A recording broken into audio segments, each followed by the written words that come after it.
Hello, and welcome back to another episode of the Grow Through It podcast. My name is Julia, and today we are talking all about hormones, emotions, body image, and understanding your cycle. So, if you're a woman who has periods, or you know a woman who has periods, this episode will be helpful for you to understand yourself better or a loved one better. Our cycles can feel like a roller coaster. This month's cycle for me has been especially hard. I thought this would be a good episode to do while I'm dealing with it myself. Because in the last few days of my period, I've had a breakdown about my body, cried at a TikTok about early 2000s toys because I missed them, felt insane for crying about this, cried about how much Paul loves me, and have craved many foods I don't normally eat. If you've experienced something like this, you're not alone. My intention for this episode is to bring awareness to the phases of the menstrual cycle, normalize these emotions and physical shifts, and offer tips to support a more balanced experience. I'm going to walk you through the 4 phases of your cycle, talk about the hormone shifts, emotional ups and downs, body image changes, and how you can start working with your body instead of against it. So let's start with the first phase, which is your menstrual cycle. This is day 1 of your period and is usually on days 1 to 5. In this phase, estrogen and progesterone are at their lowest. Emotionally, you may feel tired, sensitive, introverted, and crave stillness. For me, this is the time where I want to curl up in a blanket and watch a good movie. This is your inner winter, and it's okay to go inward. You don't need to push during this phase. This phase is a good time to do reflective tasks, journaling, and goal setting.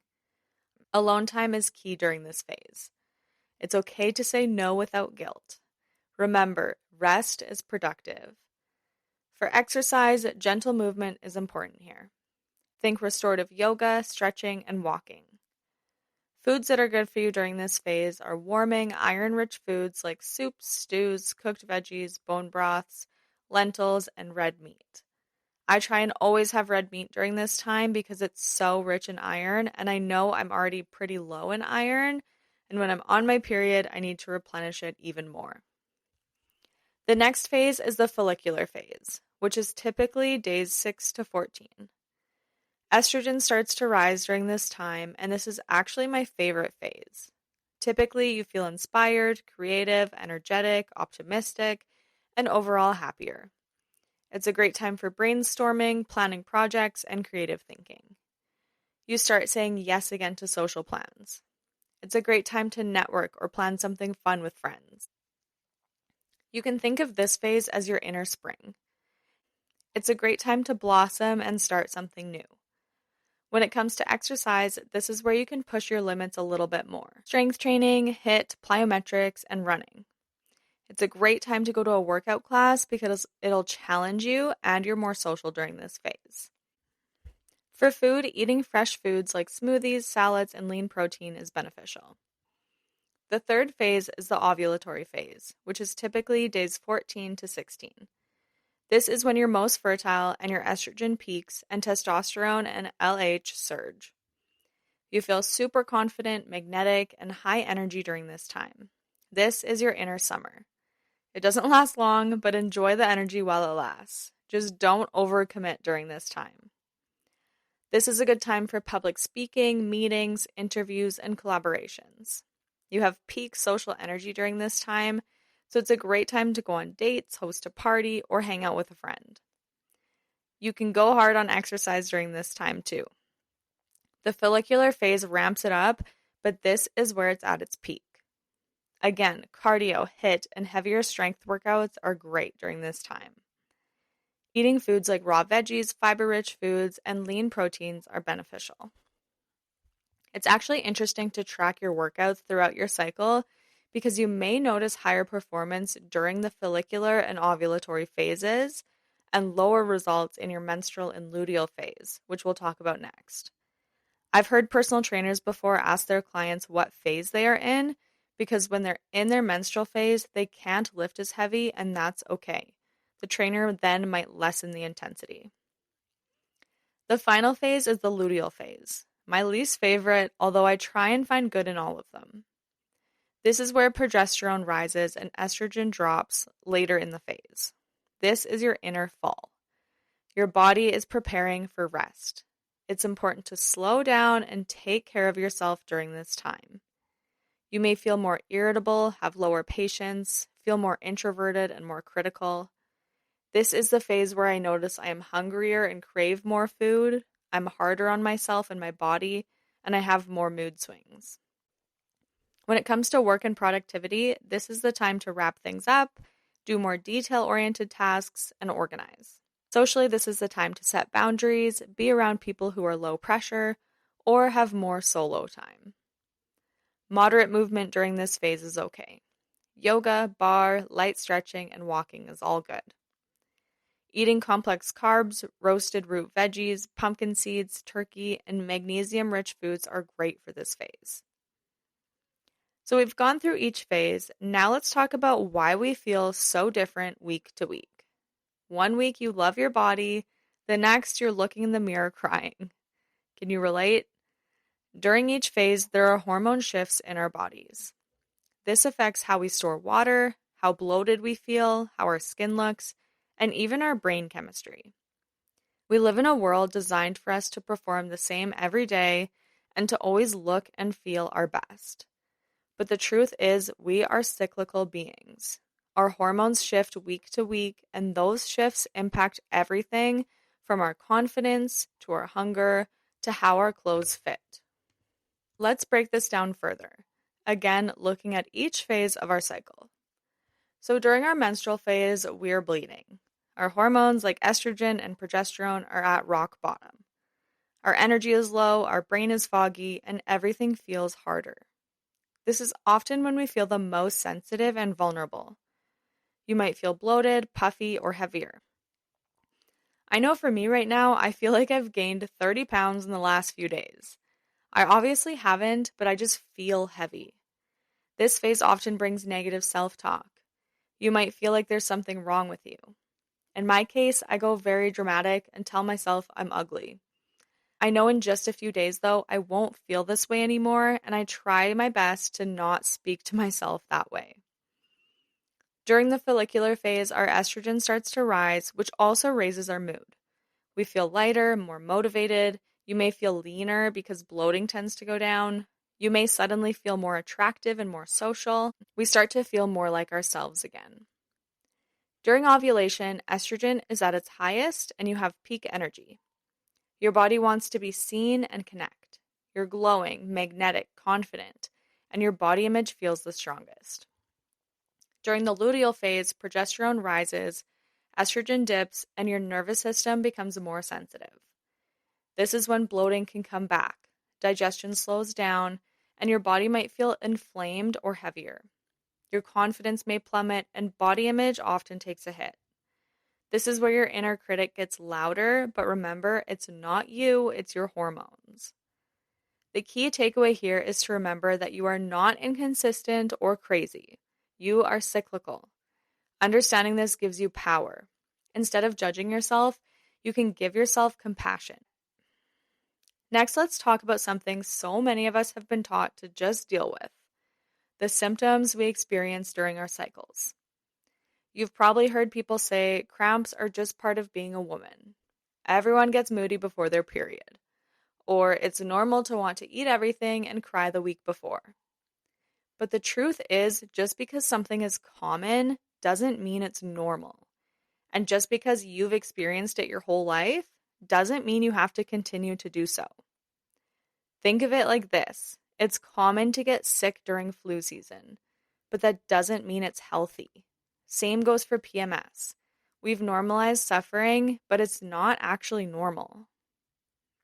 Let's go over some common examples: intense mood swings or rage before your period, debilitating cramps that keep you laying in bed or relying on painkillers, cravings so strong you feel out of control, swelling or bloating that makes you feel like a different person, insomnia or poor sleep, extreme fatigue, headaches or dizziness, acne flare-ups, breast tenderness, or brain fog. These symptoms are signs from your body. Remember my episode about listening to your body? They aren't trying to punish you. They're trying to give you a message. Your hormones may be out of balance, or your nervous system and stress levels need attention. I remember there was a time where 1 to 2 weeks before my period, every single time, I would get extremely dizzy and nauseous to the point where I had to lay in bed. This clearly was not normal. And what did the doctors tell me? To get on birth control. Don't even get me started on this because it's such a stupid answer that doctors give way too often. Birth control is not the answer. So, these signs are not normal, but what is?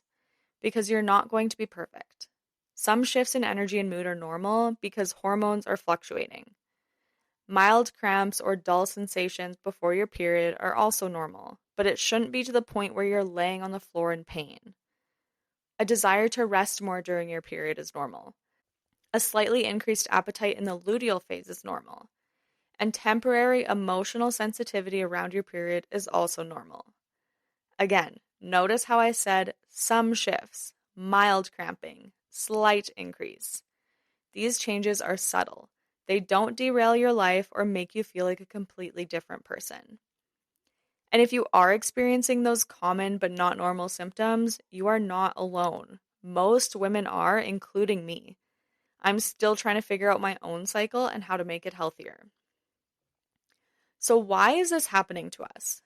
There are a few common root causes for why so many of us experience more intense symptoms. The first one is chronic stress. This raises cortisol, which throws off hormone production. This is probably why my period this time around was so intense and came early. Blood sugar imbalance could also be a culprit. Blood sugar spikes and crashes mess with mood and cravings.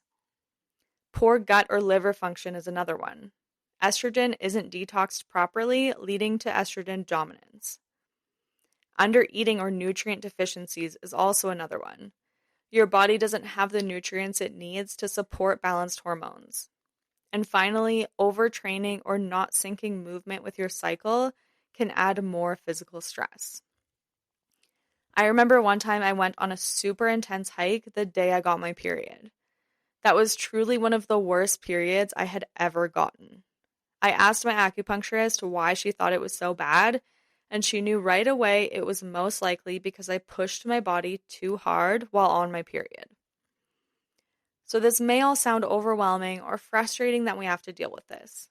But when you understand what's not normal, you can start to work with your body instead of against it. You don't have to live with intense PMS, feel out of control, or hate your body every few weeks.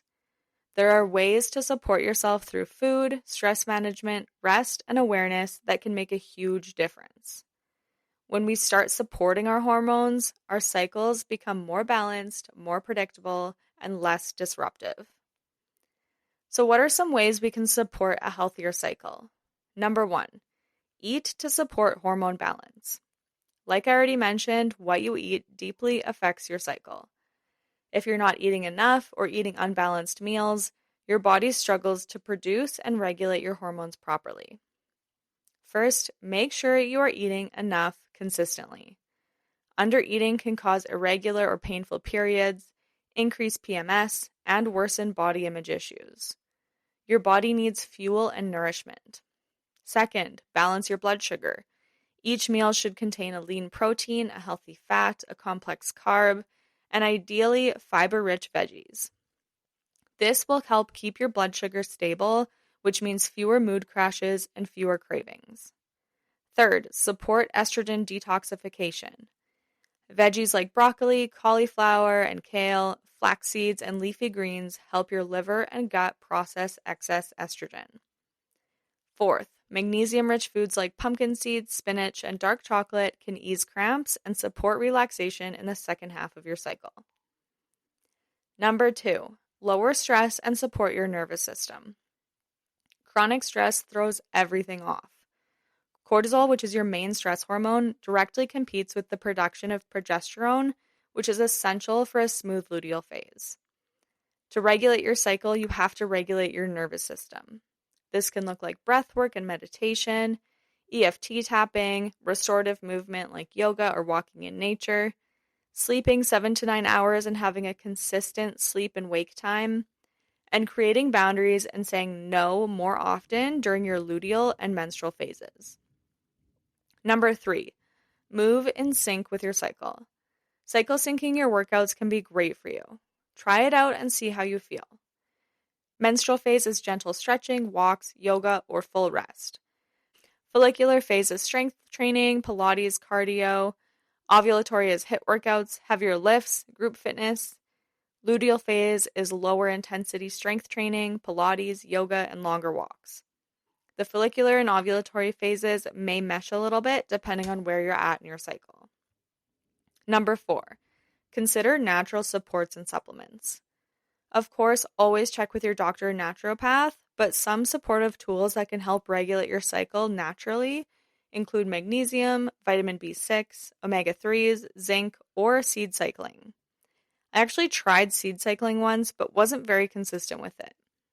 I know it has helped many women, so I'm interested in trying it again, and I'll let you know how that goes when I do try it. You can rotate through flax and pumpkin seeds, and then sunflower and sesame seeds through your cycle. Again, I don't want this to feel overwhelming.